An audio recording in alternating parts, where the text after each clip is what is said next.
சங்கீதம் 46 1-5 வரை பார்ப்போம்.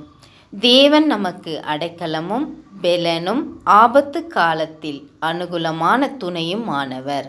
ஆகையால் பூமி நிலைமாறினாலும் மலைகள் நடுசமுத்திரத்தில் சாய்ந்து போனாலும் அதில் ஜனங்கள் கொந்தளித்தும் பொங்கி அதன் பெருகினாலும் பர்வதங்கள் அதிர்ந்தாலும் நாம் பயப்படோம். ஒரு நதி உண்டு, அதன் நீர்க்கால்கள் தேவனுடைய நகரத்தையும் உன்னதமானவர் வாசம் பண்ணும் பரிசுத்த ஸ்தலத்தையும் சந்தோஷிப்பிக்கும். தேவன் அது நடுவில் இருக்கிறார், அது அசையாது. அதிகாலையிலே தேவன் அதற்கு சகாயம் பண்ணுவார். ஆமேன்.